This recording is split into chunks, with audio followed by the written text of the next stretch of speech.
Hello everyone, welcome back to Roman Gods That Aren't Greek. We finished off on Monday talking about the Picus story, the story of the god who is basically a woodpecker, kind of, but also he's a son of earlier gods. And we have a bit of a romance story with him that connects him into the larger Greek world because it does connect him to Circe. But still, the Picus story, it's this little window into the beliefs about the gods that Romans had before they were introduced to Greek myths. Because Picus himself is a purely Roman-Italian god. There is no Greek equivalent. So today we're going to look at a few other gods that are either Roman or Italian or both, and that don't seem to have any clear Greek equivalents. So again, to just kind of try and get a handle on or a feel for the mythology of the Romans.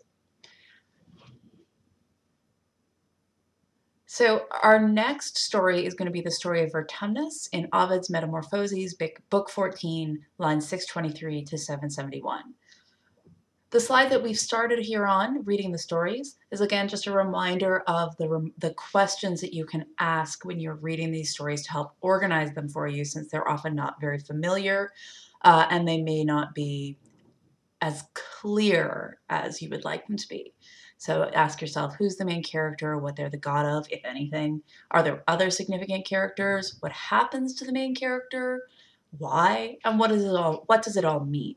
So we'll go through those questions as we look at the slides, or as we look at these next slides and think about the story of Vertumnus.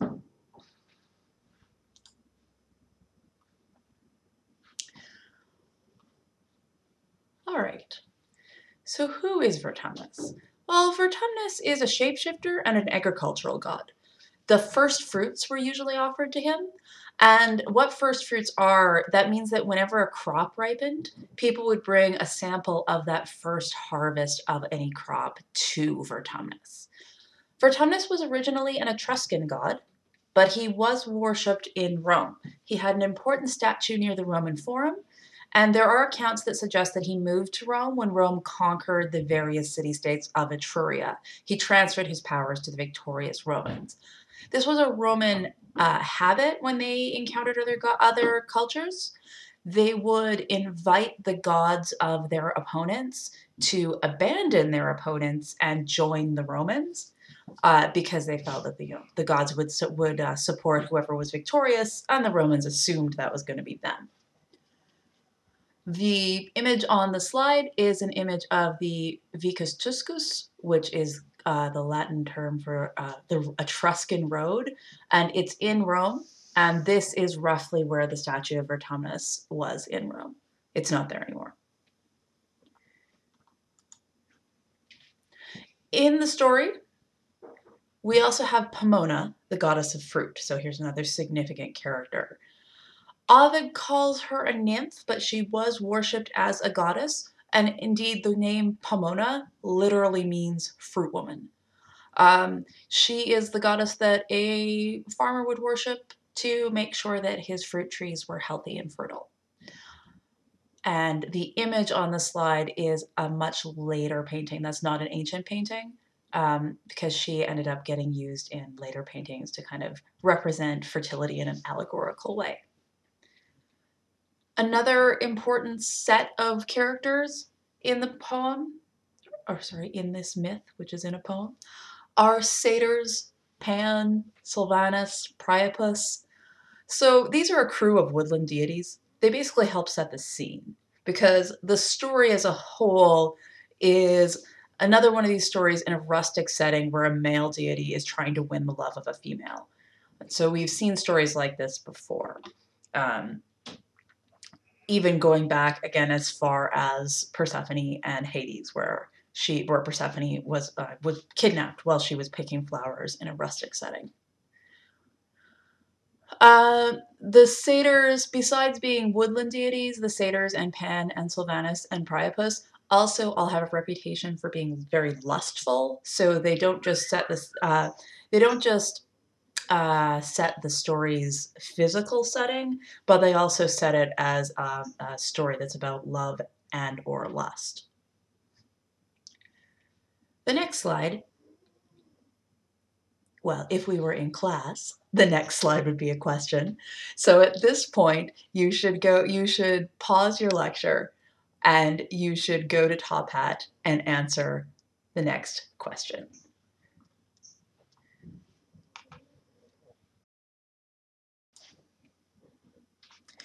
Okay, so as I was saying, at this point, you can pause the lecture and you can answer question 7 on the Top Hat slideshow for the Roman gods that aren't Greek.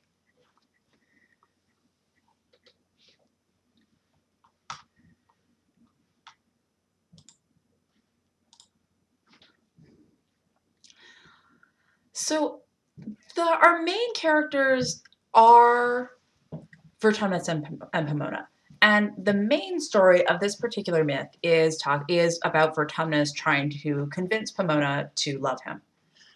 But as part of his attempt to convince her, he tells another story. He tells her a tragic love story.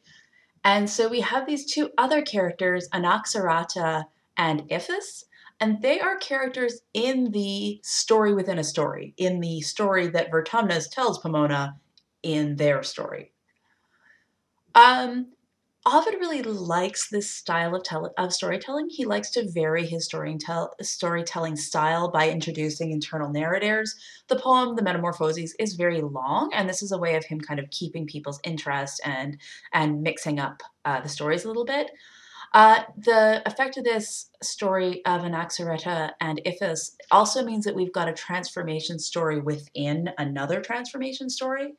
So in the Metamorphoses, there's always a transformation of some kind, and this story within a story style of tale-telling lets Ovid actually get yet another transformation into his poem.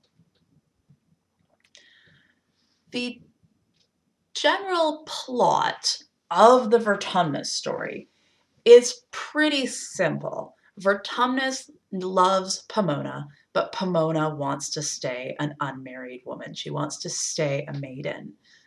Vertumnus attempts to trick her by using various different disguises, and eventually Vertumnus succeeds in winning her over by disguising himself as an old woman who tells her a story about unhappy love. And that is how he convinces Pomona to give up her decision to be forever a maiden and to love him.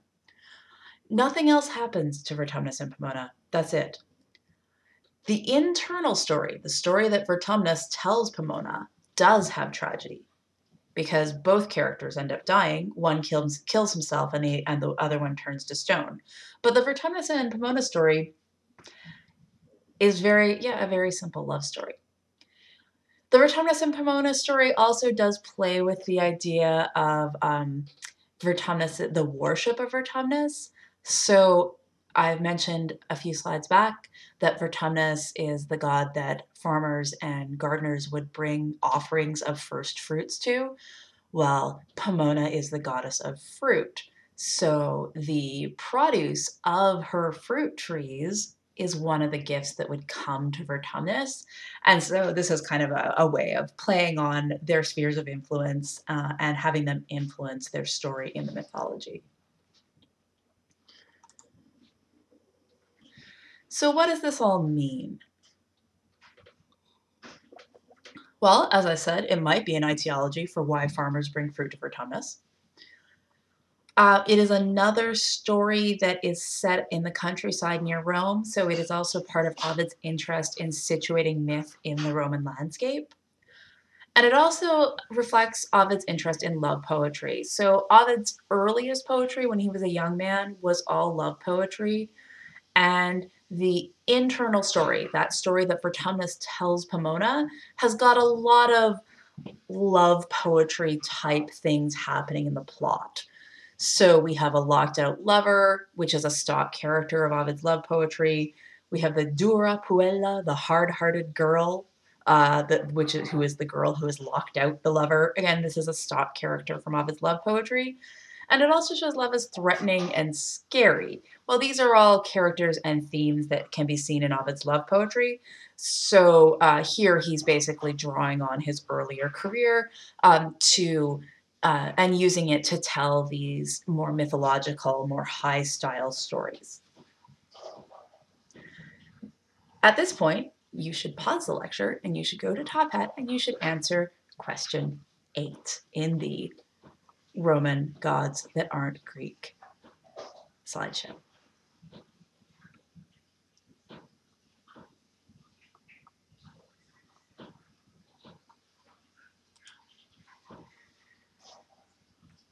All right, so that's all for Vertumnus and Pomona. And now we move into our next our little Roman myth. And it's going to be Ovid Fasti, Book 1, January 1st. And I have once again put up this reading the stories slide, the one questions to ask about the stories. So again, we're going to look at some of these issues as we move through the story of Janus. So the Fasti begins with a dedication to a young man named Germanicus Caesar, who is the grandson of Augustus. And the next thing that happens in this first section of the Fasti is a run-through of the general contents and topics and themes of the poem. But the first real entry after the intro is the one that we're looking at here, the entry for January 1st, which begins with a picture of the new year in ancient Rome. And so what do we have here for our picture of the new year? Let auspicious words be said on this auspicious day. Let our ears be free of lawsuits then, and banish mad disputes. Now, you malicious tongues cease wagging. See how the air shines with fragrant fire, and Cilician grains crackle on lit hearths. The flame beats brightly on the temple's gold, and spreads a flickering light on the shrine's roof. Spotless garments make their way to Tarpeian heights, and the crowd wears the colors of the festival. Now the new rods and axes lead, new purple glows, and the distinctive ivory chair feels fresh weight. Heifers that graze the grass on Faliscan plains, unbroken to the yoke, bow their necks to the axe. So basically what we have in these lines is a bit of a description of the kind of activities and people that we would perhaps see on a New Year's Day in ancient Rome. All right, let auspicious words be said on this auspicious day. What does that mean? Basically, it means you should only say good things or kind of favorable things on the first day of the year.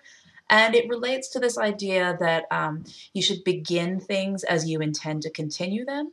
And so if you only say good, positive, lucky things on the first day of the year, that means your whole year is going to be good, positive, and lucky. And so they also say no lawsuits, no mad disputes, so no arguments. Again, this is related to this idea of good words, good thoughts, good actions will set a good pattern for the year ahead. Then we have some things about worship. So the air shines with fragrant fire and Cilician grains crackle on lit hearths. This refers to incense. So we know that there were some religious ceremonies happening on the 1st of January, and that they would give incense to the gods. And if you look down to the last two lines of this quote that I've given you, it refers to a sacrifice of a cow. So again, as you want to start the year out well with the gods looking kindly on you, and so you would make sacrifices to them. We also have a suggestion that people would put on fresh, clean, new clothes. Spotless garments, colors of the festival. They would probably wear their nicest clothing as they were going out for these New Year's celebrations. Again, and it's this symbolism of starting the year off clean and fresh and new so that the year ahead will be positive. And then we have the lines about the new rods and axes, new purple, distinctive ivory chair. That refers to Roman politics. So the elected officials of Rome, they would start their terms on January 1st. Okay, so all in all, we know for the new year, you're supposed to be positive. You're supposed to honor the gods. Make sure you're getting a fresh new start of the new year. And there's even a fresh new start in politics because that's when the newly elected officials start. So this is kind of the general atmosphere of the new year of Rome. But you might wonder, why are we talking about the new year? Well, because this myth is about Janus. Janus is the two-faced god of beginnings and doorways. And so I've got this quote here on the slide, but two-formed Janus, what god shall I say you are, since Greece has no divinity to compare with you? So I'd just like to point out here we have a very clear and explicit expression of Roman awareness that some of their gods were similar to Greek gods, but some of them really weren't. There is no Greek Janus. Janus, as I said, he is the god of beginnings and doorways. As you can see from the coin depicted on the slide, Janus has two faces, and this is so he can see forward and backwards at the same time, or so he can see in and out of the doorway at the same time. Ovid's Janus also identifies himself with primordial chaos, that chaos from the very beginning, from our creation stories. This would make him older than all the gods, even Gaia. And Janus is very powerful. He controls access to the gods because he's the god of doorways. And there's kind of a metaphorical doorway between humans and gods. And he also controls the beginnings of all things, even the actions of the gods. So nothing can happen without Janus's assent. And this control over the beginnings of things gives him actually does also associate him with war and peace for the Romans. Janus's temple in Rome was symbolically very important because at Janus's temple there was something called the Gates of War. And these are gates that are used to symbolize whether Rome's at war or at peace. And if the gates are open, they're at war. If they're closed, they're at peace. So Janus is able to open the gates and therefore let war out, let war begin.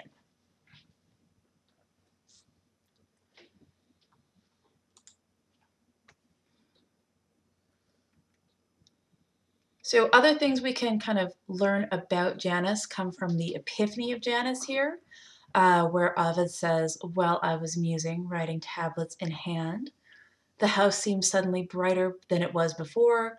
Then suddenly sacred and marvelous Janus in two-headed form showed his twin faces to my eyes." And then he talks about how he was frightened and confused. And then Janus speaks to him, "Learn without fear what you seek, poet who labors over the days and remembers my speech." Well, this is the Epiphany of Janus. So we've seen epiphanies before. We've seen an epiphany of Demeter and of Aphrodite. And this is where the god appears suddenly in front of a human who's not expecting to witness a god. And you can see Ovid's reaction. He's terrified. He's frozen with fear. And this is a very common and normal way to react to gods, as we've seen over and over throughout this course. In Close Encounters with the Divine can be a very frightening thing. And so Ovid is kind of portraying himself this way because the I in this section, this is the poet. He's kind of speaking in his own voice here. And he is telling us about a time when he saw or imagined he saw or is making up an idea that he saw Janus himself as he was starting to write his Fasti. Janus comes to him and inspires him. This is a little bit like those invocations of the Muse way back at Hesiod, where we see Janus as almost like the patron god for this poem, which makes a lot of sense because the Fasti is a poem of the calendar, and Janus, his special feast day is January 1st, the first day of the year, the beginning of the year. And he does have a certain amount of control over the calendar. And so it does make a lot of sense for Ovid to look at Janus to be kind of the god to bless the beginnings of his endeavor.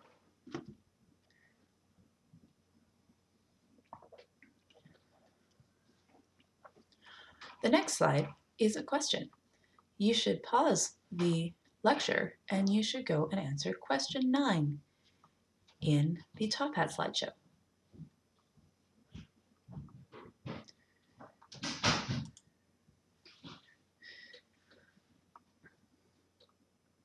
All right, so now we've seen the main character of this section. The main character is Janus. Janus is about to basically give a speech to the poet. The poet is kind of involved. I mean, he does say he's the one who's listening to Janus, but for the most part, this element of the poem, this myth, is really just about Janus. So Janus appears to the poet. He explains what his origins are, what his powers are, why he has so many powers, and why he is worshipped and sacrificed to in the way that he is. And so we get a lot of different sections. This is a fairly long passage where we can look at a lot of different powers and things that he says about himself. So I'll start with this first power here. And this is the power of beginnings and endings. He talks about how he is the one who chooses when everything begins, when everything that ends. Sky, sea, clouds, earth, the care of the vast world is in my hands alone. He's the one who can send peace. He's the one who can send war. He's the one who controls time, because he talks about being at heaven's gate with the gentle hours. And he controls Jupiter himself, because Jupiter can't start or end anything, can't come and go unless Janus says so. So this power of beginning and endings may seem like kind of a vague sort of power and not as impressive as like power over the sea or something like that. But actually, it's, according to Janus here, it's the most important power of all.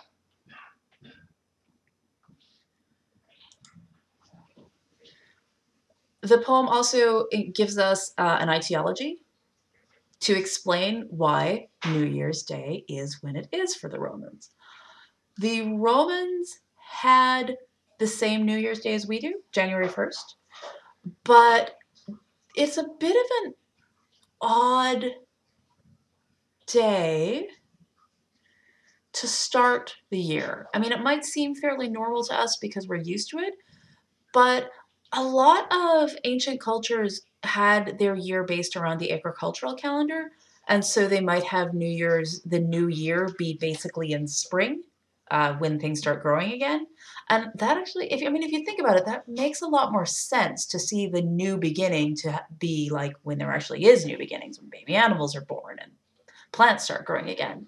But the Romans, they basically had it around the winter solstice. So I know January 1st is not when the winter solstice is now, but it's close to the winter solstice. And so here Ovid is connecting the winter solstice with January 1st and saying that's why it begins here. It's when the sun starts, when the days start getting longer. That's where the new year starts for the Romans. And here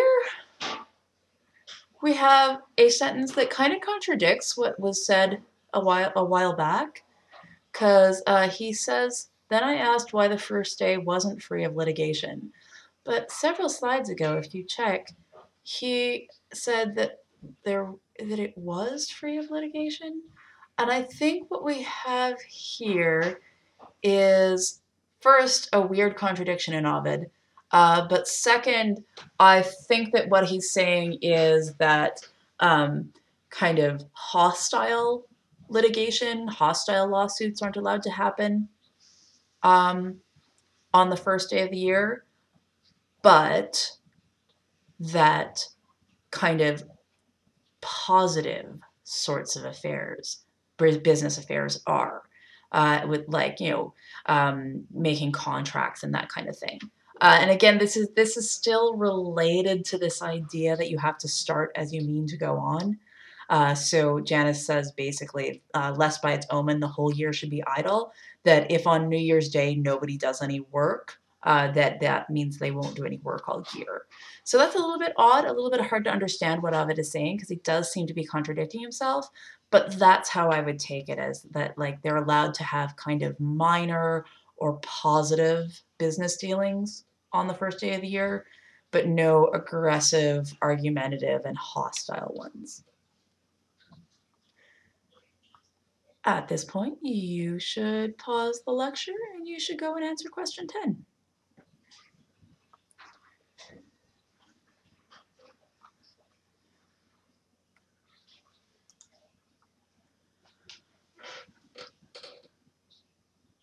There is a fairly long section of the Janus bit of January 1st in the Fasti, where Janus talks quite a bit about the kind of ways to worship him and why people worship him that way.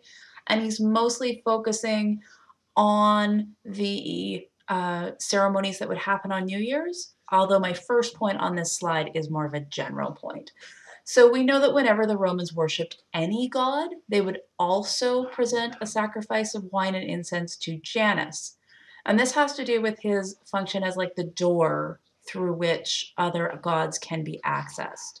So this idea that he has so much power that that worship won't reach the other gods unless they go through Janus, unless they convince Janus to allow it to happen first. The rest of the points on this slide are about the things that people do on the first day of the year, so on January 1st. People say nice things on the first day of the year to give good omens. We've kind of already covered that. The specific things people give Janus also have to do with their hopes for the year. So they give Janus figs, dates, and honey so that the year will be sweet. And sweet has the same kind of range of meanings for the Romans as it does to us. So not just the sweet taste, but also the idea of things being pleasant and agreeable and enjoyable over the course of the year. People also gave money to Janus at the beginning of the year to encourage him to allow their business dealings and their farming and their economic life in general to be prosperous and positive over the course of the year. So by giving some of that money to Janus, it's like an investment in economic prosperity for the year.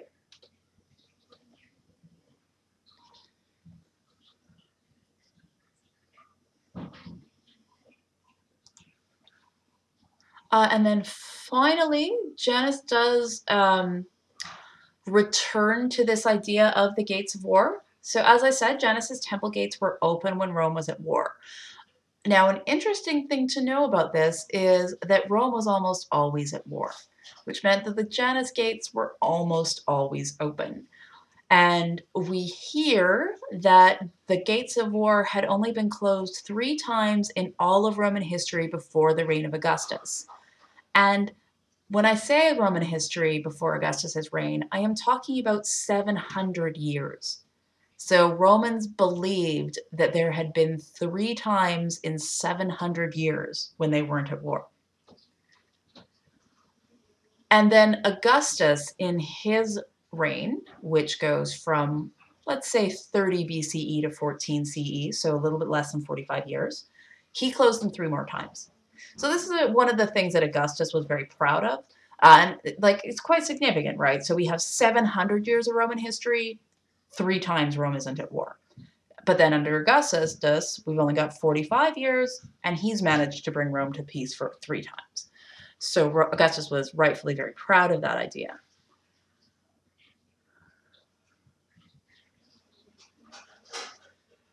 Janus's story is difficult to bring a single meaning to. So with Vertumnus, it's like, okay, it's a love story. With Picus, it's like, okay, it's kind of a love story, kind of Roman history. But Janus's story is really hard to bring one meaning to, because Ovid is using Janus to discuss a wide variety of issues. He's using him to talk about Roman traditions, to talk about Roman religious practices, to talk about war and peace. He uses him briefly to talk about the greed of modern society, and even more ideas. Janus is a really, well, he's a multi-faced figure. He's got 2 faces, right? And Ovid uses him in multiple different ways because he just has a lot of different things he can talk about with Janus. All right, moving on from Janus, we now go to book 2 of the Fasti, and February 7th, which is February 17th, so it says. And this section of the poem is about Romulus. Okay, so I talked about Aeneas last week. Aeneas, the son of Venus and Anchises. Well, several generations after Aeneas, we get another foundational story for Rome, and this is the story about Romulus and Remus. A descendant of Aeneas, a woman named Rhea Silvia, becomes pregnant, supposedly by the god Mars.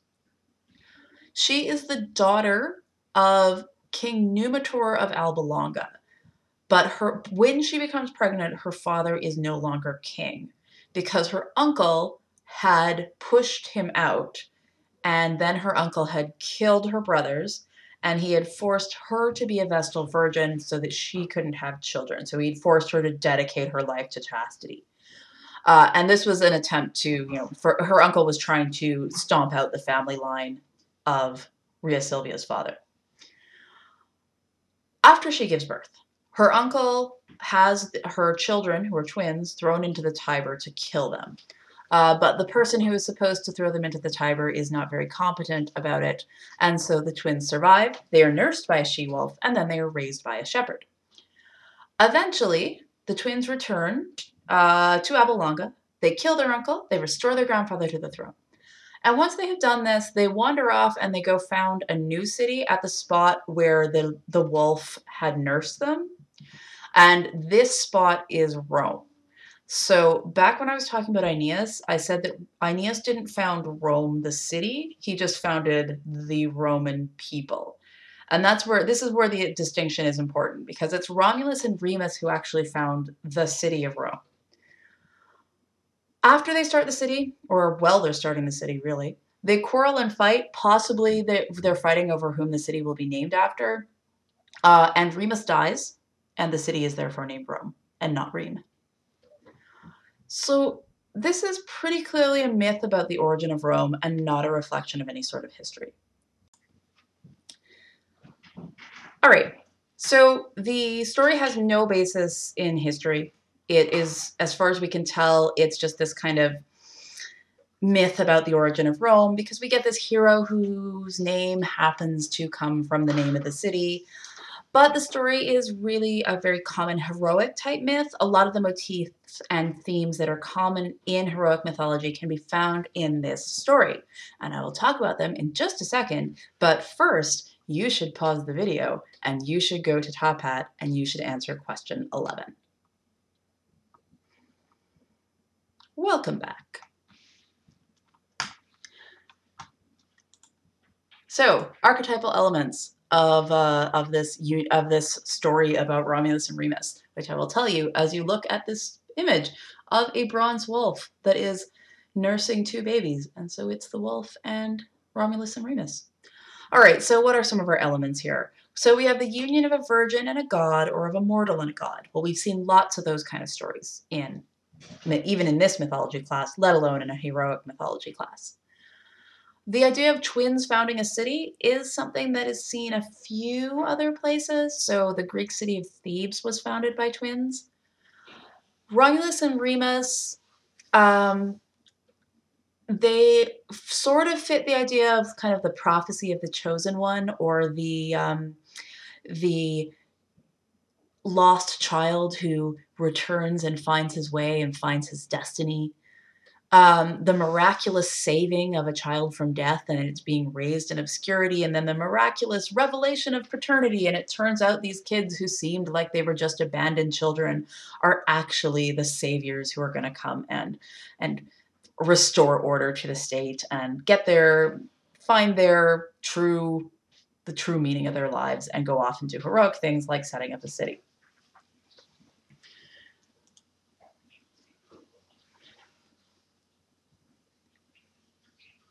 And this is an altar, the side of a religious altar, which shows a whole bunch of elements of the story of Romulus and Remus.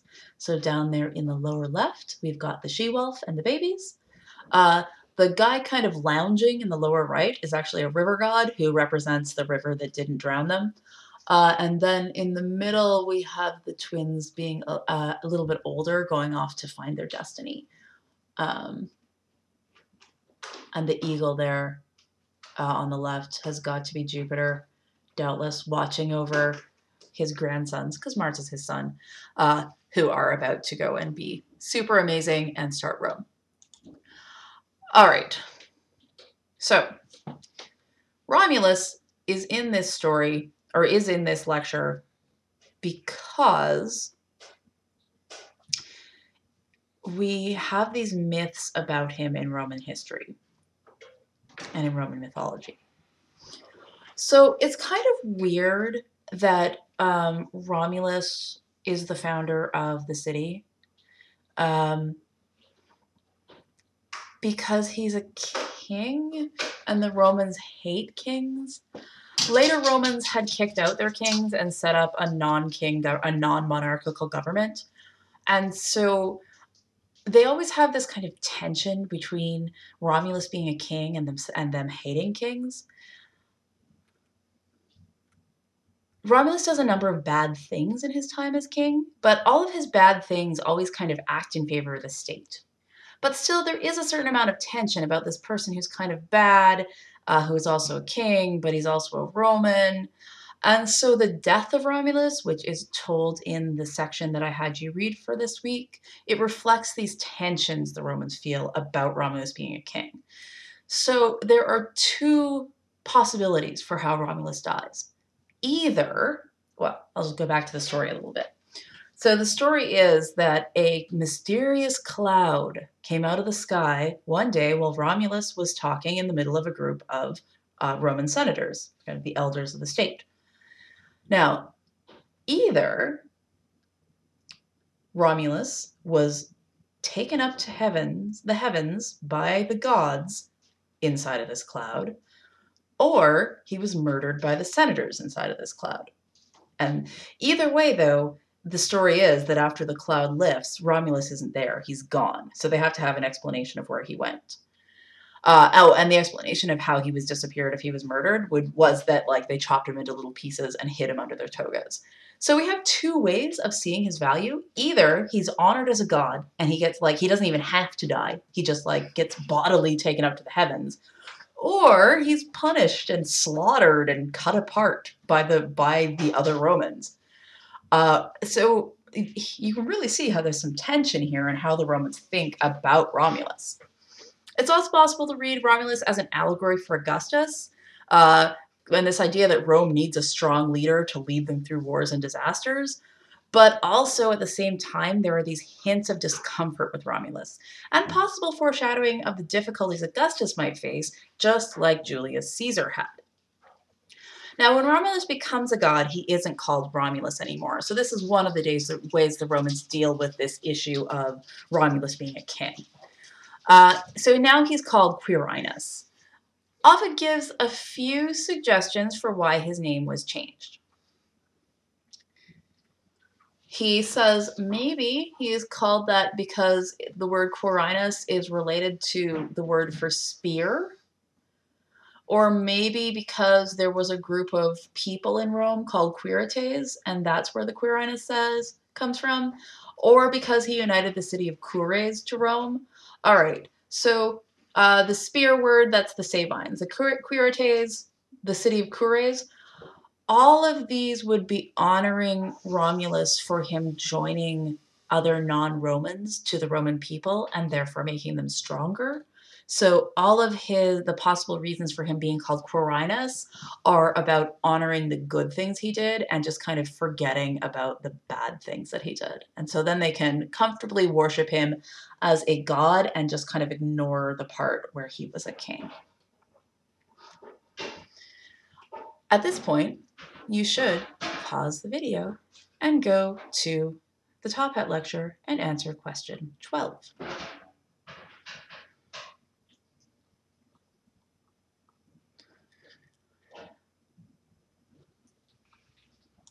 All right. Ovid also provides an explanation for why Romulus becomes a god. Ovid says that Jupiter promised Mars that one of his sons would become a god. And Mars shows up at Jupiter and mentions that Remus is dead, and therefore that Romulus has to be a god. So this would explain why he was kind of carried away while he was inside the cloud. Ovid reports both stories about Romulus's death. He does not come down on one side or another. He gives us the information for both, again, showing this kind of unresolved tension around Romulus. Ovid also gives us an epiphany of Romulus. So just like Janus has an epiphany, just like Demeter and Aphrodite had in their Homeric hymns, this becomes this kind of almost like a standard way, a standard action that gods do. And Romulus does one as well. Note that he says, okay, so Julius Proculus is the one who experiences the epiphany. His hair bristles, his hair bristling. Well, that's a sign of kind of fear and uncanniness. And then he sees Romulus, handsome, more than human, and finely dressed. That part about him being handsome and more than human, again, it's because gods don't look, they look kind of like humans, but they're better looking, they're bigger, they're stronger. So this is, again, it's this recognizing that Romulus is now a god. He is not, he is Quirinus. He is no longer the human being Romulus. We will actually look at Romulus again a bit in the next lecture, which is on the apotheosis of gods from heroes and kings and emperors into gods. But for now, we're going to look at a couple more gods before I finish up. These ones are a little bit more like random, weird Roman gods that I like to talk about because they just show this sort of like uniqueness of the Roman approach to gods and how very, like, it's not just about the Olympian gods, and there are these other gods who are very specific. All right, so we have the story of Fornax. And this, the section of the Fasti that I had you read about Fornax is basically a brief story explaining how the gods first began to worship this particularly obscure goddess. She's a really specific goddess. Fornax is the goddess of the oven. She's connected to Ceres because Ceres is the goddess of grain or agriculture. But she is like, she's originally was the oven that is used to parch grain before it goes to the mill. And so she does have this connection to grain. So basically, in Roman religion, Ceres is like the main goddess of grain and agriculture. But there are a whole bunch of other gods and goddesses who have some connection with her sphere of influence. So we have Fornax. We have goddesses for harvesting all of the various different foods. We have goddesses for planting all the various different foods. We have gods and goddesses for pests and diseases that might affect various different food crops, and so you make an offering to these gods so they won't come to your area, to your land. So kind of Ceres almost like acts like a manager, and all the other gods and goddesses are her underlings. So she coordinates their work, but she has a bunch of gods to do more specific things. So yeah, Fornax here. She's the goddess, originally the goddess who for the oven that dries grain. But then she becomes the goddess of everything baked in an oven as well. So not just the goddess of the oven, but the goddess of cakes and breads and anything else you might bake in an oven. And I even have here an image of a Roman loaf of bread. It's carbonized. It's not bread anymore because it's been burnt to a crisp, but it's from Pompeii. And as you can see, Roman loaves of bread were big and round, and they had those kind of indentations in the top so you could easily break them apart. So she's kind of, yeah, we have an interesting look at Roman religious ideas with this goddess of the oven. At this point, you should pause the lecture and you should go to Top Hat and you should answer question 13.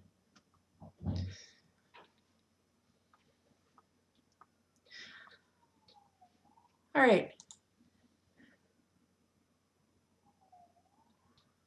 This is a Roman oven. Technically it's from Pompeii, but here, let's see if I can show you here. This bit here, this is where the oven, this is the oven, this is where the bread baking would happen. Okay, moving on to our next goddess, Annapurna, Dido's sister. Her day in the Fasti is book 3, March 15th. That's the Ides of March, but we'll come back to the Ides of March next week. Annapurna is Dido's sister. Who is Dido? Dido is somebody from the Aeneas myth. Oops.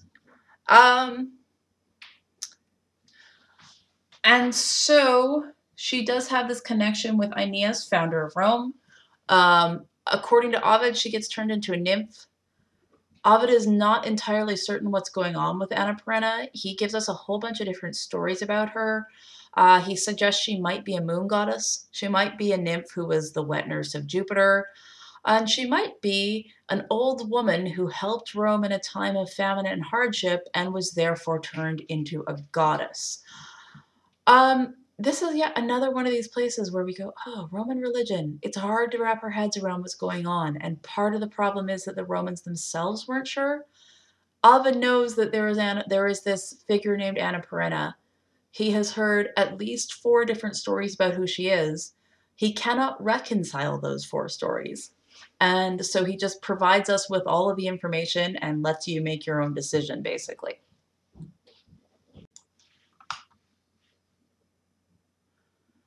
Moving on to another set of Roman gods, we have Book 5, May 1st, which is talking about the Lares. The Lares are household gods. They are guardians, and that's really what's highlighted in the May 1st entry. So effectively, these are gods who guard the prosperity and good luck and good fortune of each individual household. Every single household would have its own set of Lares. They were worshipped at homes. They were worshipped in businesses, like in the photo. They were worshipped in neighborhood shrines, which means neighborhoods also had their own Lares. So yeah, they're just they're spirits who guard. They're guardian spirits. There are really very few myths about them because they're these Roman gods that don't really have a Greek equivalent, and they don't really have a mythology around them because the Romans didn't really do divine mythology until they come in contact with the Greeks. And so they're gods that there aren't Greek equivalents of. They often don't have a lot of myths around them. We know that the neighborhood Lares shrines would have included a dedication to the guardian spirit of Augustus specifically by Ovid's time. And this seems to be an attempt on Augustus's part to use religion to harness the loyalty of the people. He basically associates his own personal guardian spirit with the spirits that guard every individual neighborhood. And so this way he ties his own well-being in with the well-being of everybody. So he's able to kind of mentally do this for people.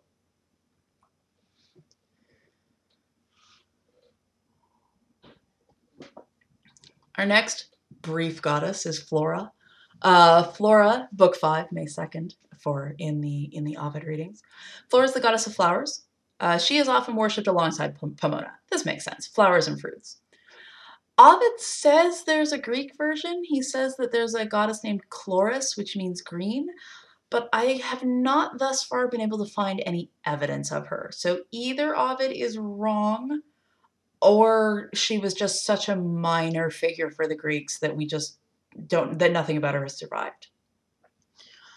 She does have enough mythology around her to have a husband.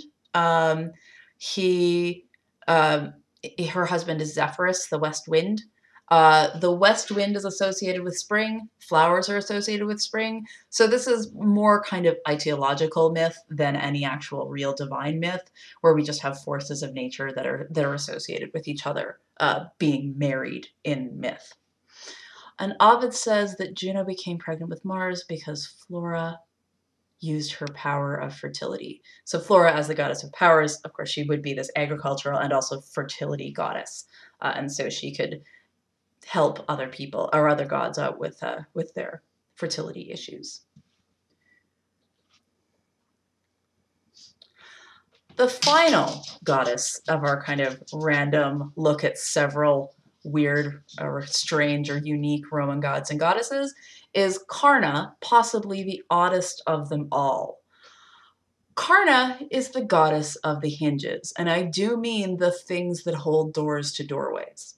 I have got in this image here a number of Roman hinges because I could not actually find an image of the goddess herself. So instead we've got the thing that she's goddess of. She is associated with Janus because Janus is the god of the door. This makes sense. And so Ovid actually gives us a myth where he has Janus sexually assault Carna, and this is how they become associated with each other. And he actually uses his 2 faces to trick her. She thinks that he's not coming at her, but he is. Every part of the door had its own god. So Carna is the hinge, Forculus is the god of the actual physical door, and Limentinus is the god of the threshold. That's the kind of space at the bottom of the door that you step through. And you may be asking yourself, but Dr. Racette-Campbell, you said Janus was the god of doorways. Indeed, he is. You should think of it more along the lines of Ceres and Fornax and the various other gods of agriculture. So just like Ceres is like a manager who has got a bunch of other agricultural gods working under her, Janus is kind of like the manager of the gods of the doors, and all of these other gods work under him.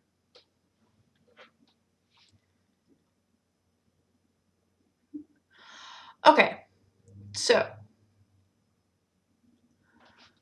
I don't have a conclusion slide for this slideshow because I'm not sure what, I can't really make conclusions because the gods are so different. I suppose if I had to make some conclusions about the Roman gods who aren't Greek, I would say Romans have a lot of very specific gods. Romans certainly have gods that don't have Greek equivalents, and that the gods who don't have Greek equivalents, the mythology around them is often a little bit sketchy. They don't have kind of clearly laid out family relationships and adventures.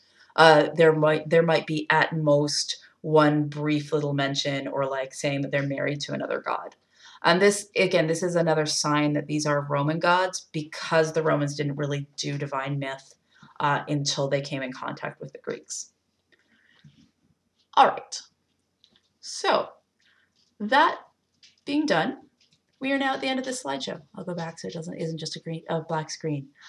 So I believe that you should be able to enter questions into the discussion section of the slideshow, and I will go through and answer them as I usually do, and I'll post the slideshow for review instead of homework after I've answered them.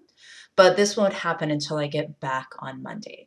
So do please, put in your questions, and I'll be happy to answer them if I can. Some stuff I won't be able to answer, I'm sure, because it's just not knowable. But that is that for this kind of odd lecture about a bunch of odd gods. And we will come back with a short lecture for the Friday class, because technically you have a test for 15 minutes, so I'll just start talking about this idea of apotheosis and people becoming gods, and then we will pick up with that topic again on Monday. Bye!